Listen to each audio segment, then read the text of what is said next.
like that. Then you have to cut it. So all of these I cut it, but don't remove the bones. Just leave the bones and then marinate it with black pepper.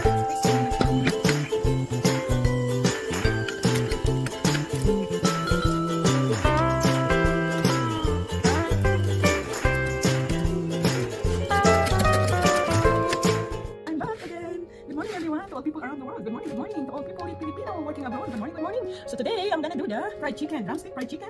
But what I did here, this is the drumstick. So you have to cut the drum. This is like that. Then you have to cut it. So all of these I cut it, but don't remove the bones. Just leave the bones and then marinate it with black pepper and salt only. But if you want some nice aroma, you can add some oregano or Italian seasoning, and you can add also, you know, garlic, or it's up to you guys. You can add also onions if you want some onions on it. And then after I put, this is black pepper, garlic, salt, and I use garlic, salt, some I put more, and then I'm gonna add some lemon on it, so it's gonna be nice paste. So I'm gonna leave this marinated for a couple hours because we're gonna have this. So this is for the lunch. I want a nice taste, so to be not salty, a little bit sour. I like that taste, a little bit sour. I can squeeze with lemon on it. So this is gonna be very tasty. And don't include the lemon. You have to remove the lemon seeds. So I'm gonna remove the lemon seeds.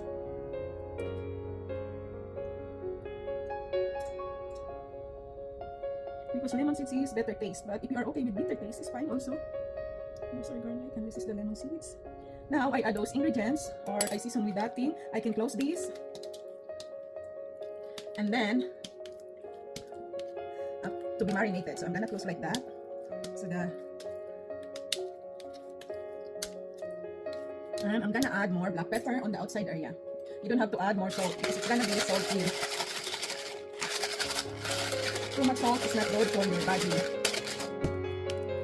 And to the other side, you have black pepper as well. I like more black pepper, guys. It's really good. The black pepper, especially for your tongue, it's really good.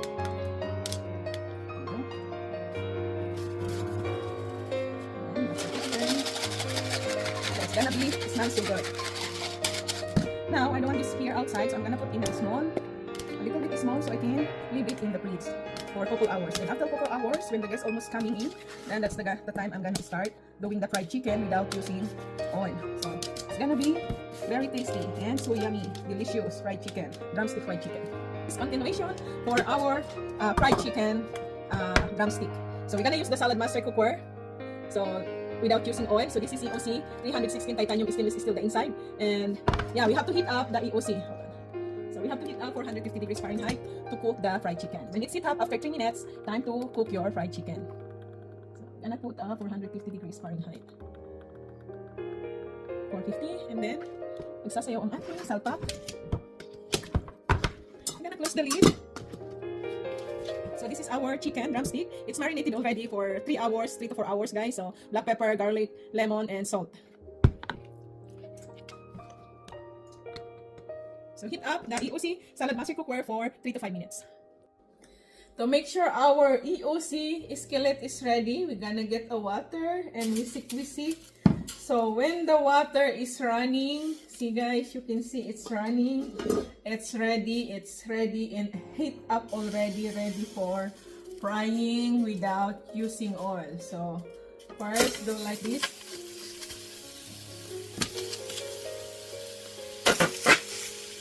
So always the inside put on first when you do the frying. Another small piece, or it's all big. Okay, let's do this one here. 1, 2, 3, 4, 5, 6. So 6 pieces in one salad. So close the lid, and then we're gonna wait for 15 minutes, then flip up. So 30 minutes frying without using oil, flip up after 15 minutes. So in 30 minutes, we have a fried chicken. Crispy, the skin crispy and yummy. Delicious fried chicken. This is for the next salang. It's gonna be delicious. And it's marinated for 2 hours, 2 to 3 hours, guys. So let's wait 15 minutes, then flip up. It's 15 minutes past. So let's check out our fried chicken. Oh, it smells so good. Makes me so hungry. So flip up the chicken. Wow, it's nice. It's brown color already.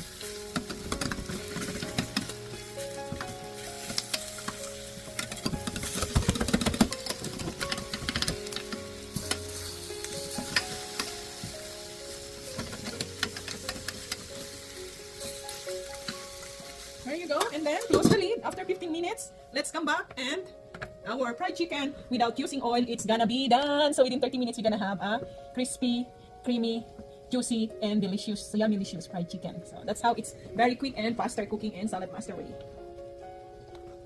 For grilling, doing fried chicken, fried or grilling the chicken or any meat in SALADMASTER EOC, you have to like open a little bit when you flip up the chicken like that. Don't put close. But for the first time you put the chicken, when it's fresh, you can close it. But when you, after flipping it, you can open a little bit open. So the smoke can come out.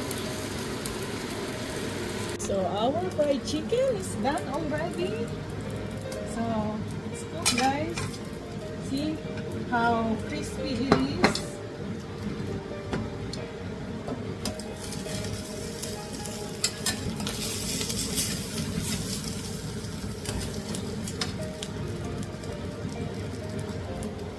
So crispy.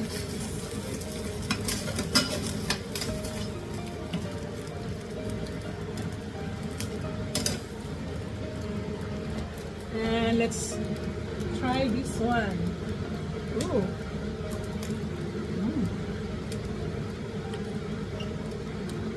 The chicken is so crispy. Sarap.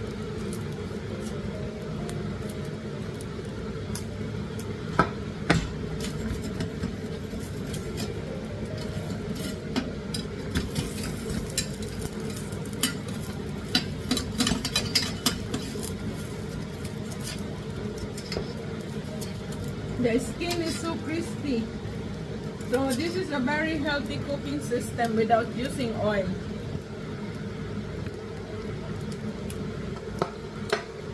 Now I'm gonna put another next one.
Another 15 minutes, the chicken is done.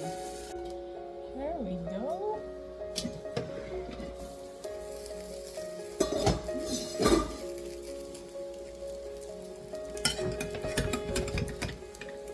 Let's remove these. Fried chicken are all done. Look how this is fried chicken. Wow, the half is finished already.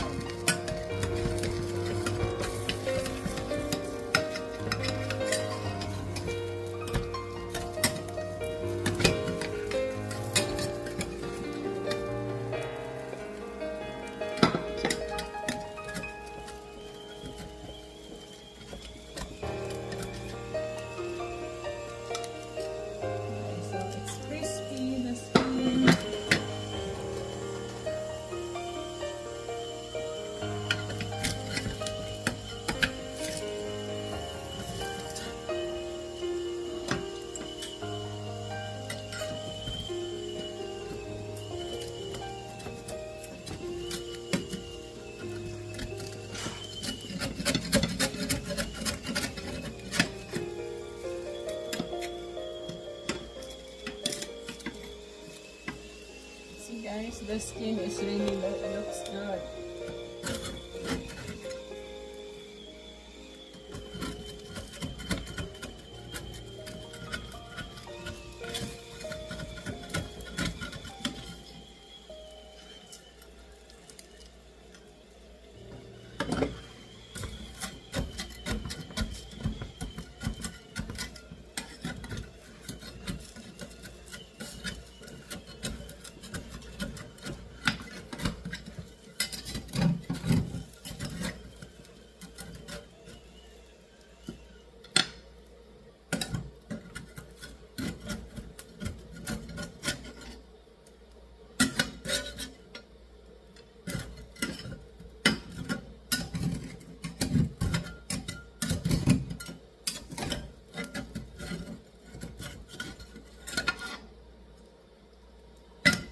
And now, this one, you're just gonna put water on it.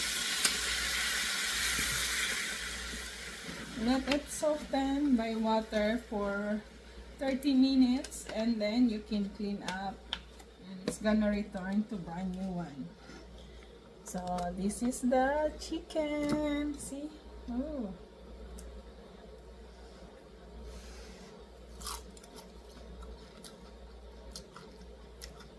You hear that, guys? It's so crispy.